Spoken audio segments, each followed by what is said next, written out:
here on WNDR 97.7 FM here in Oxford, nextdoorradio.com, and the Nextdoor Radio app available by Google and Apple Store. My name is Trey Schneider. This is our local election coverage decision 2023. Casey Dover Mayor Stem joins us here this morning. How are you, sir? Good morning. How are you, Trey? We like to say we're living the dream here, Absolutely. my friend. We're living the dream. I like to start these interviews really of kind of doing a 30-second infomercial on who you are, what you do, and we'll kind of go from there. So take it away, my friend. Super. My name's Casey Dover. I am the current mayor of the town of Stem on my third term, seeking re-election for my fourth term. I have been in Stem 13 years. I am the father of three, been married to my lovely wife. They like to call her Floss, First Lady of Stem, for 20 years now.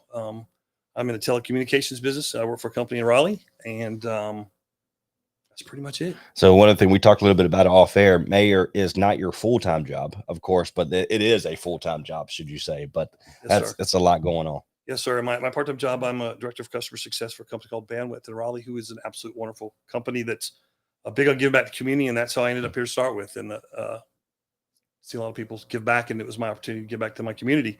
But yes, I have a pretty large team globally, and my mayor time is on the way to work at lunchtime and on the way home in the evenings, and usually on nights and weekends. So yeah, it keeps me hopping. I can never turn it off. That's right. That's right. Again, Casey Dover, the mayor of Stem, joins us here on our local talk program for Decision 2023. You are seeking re-election as the mayor. You mentioned for your fourth term.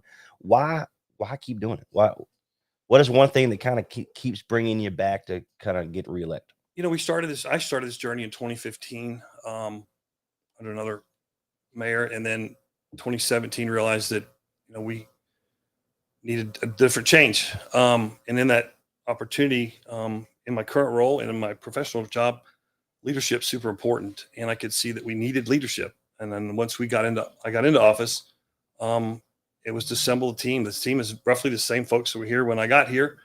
They just needed to get a win. Once they started getting wins, see they could do it. Their confidence levels rose up. Most of them tell you they've worked harder now than they've ever worked with a mayor. The challenge is being a mayor is that they don't work for you. They work with you, right? So it's you have to be the person that facilitates, removes roadblocks, help them build their confidence up. And they started having wins. They've done a tremendous job. They've put a 20-year plan forward. They've created some universal development ordinance. They've grown the town. They've made strategic land purchases that have been critical to the town's future, and they've all done it. And excited to keep moving. And that's what I'm gonna do it again. There you go. And so kind of go back to the beginning when you first decided to run. What kind of got you into that mode? Say, let's kind of give back to our community. Let's do a couple of different things. What didn't you like that kind of led you to this decision? I was about professionalism. I work in a business setting every day with professionals in a boardroom with a group of adults, and just wasn't productive. And so to be perfectly honest with you, I had done 2 years as commissioner and decided that I didn't to waste my time doing this. At that point in time, I had drawn as a commissioner, drawn the most votes that anybody had drawn in STEM at that point in time. And I thought to myself, these people had faith in me, and I couldn't show my face if I stepped away from it. So I said, well, the mayor term is only 2 years. That's coming up. I'm fairly confident I could win that seat, do my 2 years and walk away. Well, 2 now is coming into 4. STEM is a good place. It's got great people. It's got a lot of history. It's got a lot of opportunity. It just needs guidance and guardrails. It has a really strong board. One thing about being a mayor is I'm a firm believer in living through the success of others. And I see, this is not about me. This is about a team, right? And the STEM board of commissioners is truly a team. I mean, they cover for each other when somebody's out. They help each other. They collaborate. It's just an awesome thing. Our planning board is complete voluntary. They put a 20-year plan together. Unbelievable. Yeah. Well, the last mayor spent 10 grand paying for that, right? And it didn't work. So this board did it completely volunteers, right? So yeah, I think all that stuff comes together, and I don't want to take credit for that. I just think that was a group effort, and I think that's where the secret's in the sauce is the team, right? And a common vision and putting the town first, right? Not personal, yes, sir. Whatever it is. Casey Dover joins us here for our Decision 2023, our local election coverage here on WNDR 97.7 FM, nextdoorradio.com, and the Nextdoor Radio app available by Google and Apple Store. My name is Trace Nod. If you're watching by way of our video, we appreciate that. Of course, all by way of our audio as well. If you missed this is going to be up on our website. To kind of take a look back and go from there. So your time as mayor of STEM currently, let's talk about the good and the bad. What has been and let's go with the bad first. What has been the kind of the bad information stuff that's happened that you kind of want to change going into this new year? Absolutely. So I'm sure everybody's seen us in the paper regarding the STEM extraterritorial jurisdiction, or ETJ. That's the goal for that was to basically project what that is. For folks who don't know what that is, that the state legislature gives a municipality the ability to project their zoning influence 1 mile from the corporate limits. Our sister municipalities, Butler and Creedmoor, and Oxford, all have established ETJ. STEM, for whatever reason, doesn't. For us, it was important because we wanted to protect our boundaries and have some zoning influence in the areas that surrounded STEM. The County Board of Commissioners did not approve that for us, which is okay. It was probably the hardest thing. Was the loss to it was the first loss the team had, right? And what I mean by that is that there was a lot of hard work from our planning board and from the commissioners. That loss actually, there was a lot of good that comes out of that, because what the Granville County has done is they are the glue that binds us all together, is facilitating discussions, about how do we work into local agreements to help regulate and grow South Granville County in a orderly and a fair fashion. So I think the juice was tough, but I think it's going to be better for South Granville and town of STEM before it's over with. So there's that.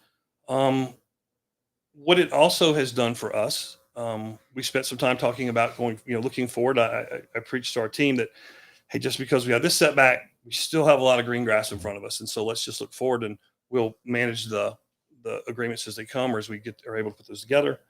Our big focus now through this, since I've been in office, the board's put forth, water quality in South Granville is always a big topic of subject. I'm a firm believer in trust but verify, right?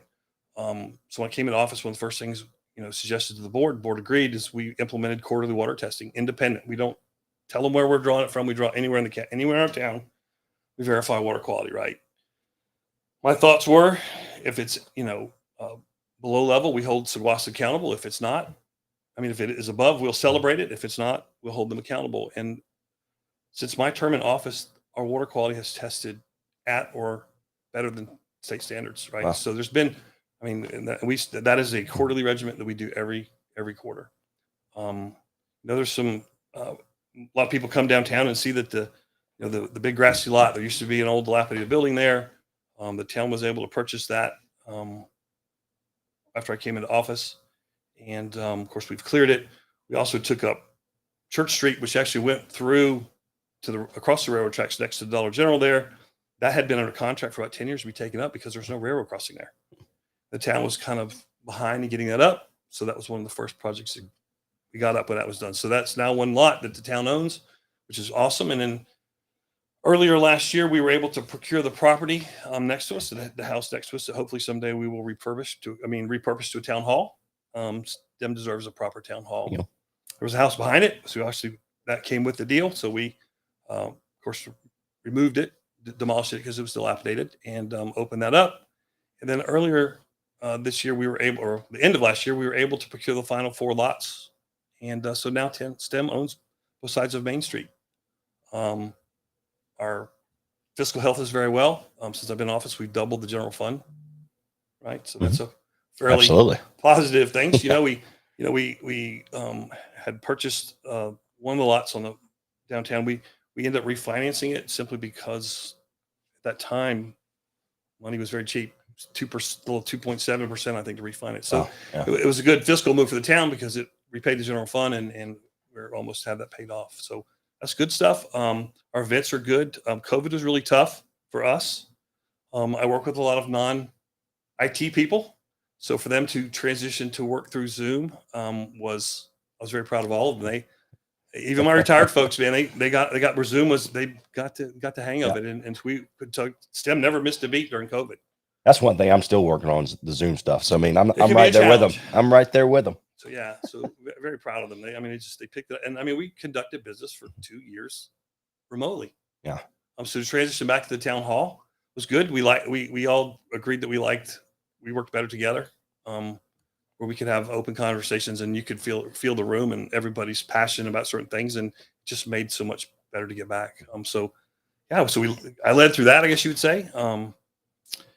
Now our focus is downtown. STEM is, people of STEM deserve a place to congregate, right? We need a place where we can hold live after 5. Love to have a place people come eat dinner, right? Tarver Land Conservancy, who is newly annexed into the town, that they're 397 acres. They're great neighbors. They're great partners. They get 8,000 visitors a year there. Number one question, is there a place to eat in STEM? Wow. Yeah. Right. So it's there. It's not to do anything to anybody outside. It's there. And if we can do it in a way that is meaningful, that has community input, I think it's going to be an amazing thing to see it rise from the ashes. Well, one thing, kind of listening and sitting back and me thinking about what the next question will be is the growth aspect of it, what you're doing. You're talking about you're trying to build a better, beautiful downtown there in STEM, and a lot of the growth is happening during the time frame here in the last couple of years. Correct. And the thing about STEM, growth. If you look at what it costs to build in Wake County or Durham County, right? If you look at the map, look at Wake Forest, right? It's moving to the east. Raleigh's moving to the east. Durham's moving from the south. If you look where they intersect, happens to be right on top of us, right? So it's happening. They opened 885, so now you can bypass Durham, jump on the Durham Freeway, and you're in RTP. And Wife loves that bridge. She has to drive to RTP every day, so yeah, absolutely, she loves it. Those people don't realize that we have a lot of folks that commute. I personally commute to Raleigh as well every day, because it was tough this week due to the storms, but it is. Granville County is a beautiful place, and do we need the building like that? I don't begrudge anybody in Durham for building the way they are, but I grew up in Central Florida where there are orange trees, where you have tobacco. Well, where I grew up now is nothing but houses on top of houses, and I don't want to see that in South Carolina. I want smart growth, right? Do things that make sense, right? Not just stick a house to sell a house, right? Yep.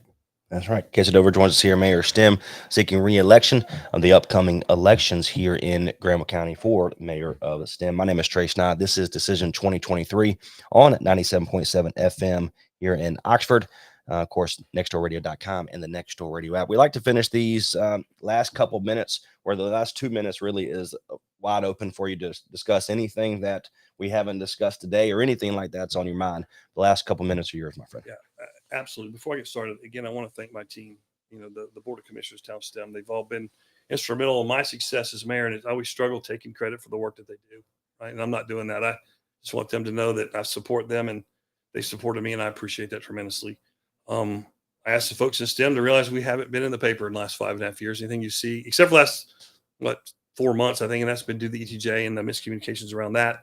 But there's not been any negative there. There's been no fuss and fight in the town hall. I think we have earned our place back at the table in our communities, and we want to continue to grow. I'd like the next 2 years to do that. And I'm always available. Everybody knows that. Just reach out. So. I really appreciate you having us and hosting this. Absolutely, my friend. Well, God bless you. We appreciate you very much for what you do, what you stand for. That's the biggest thing that I could take away. So good luck the rest of the way. Okay. Thank you, sir. Again, my name is Trace, not a part of our Decision 2023 and our Local Talk program. Our next discussion for Decision 2023, Mr. Terry Turner will join us on the August 24th, and then followed by Debbie Ramsey on the 29th. And then on the 31st, Guillermo Nurse seeking re-election for the Oxford mayor. Until next time, God bless. Thanks so much for what we do here on Nextdoor Radio, nextdoorradio.com, and WNDR Oxford. We'll see you later.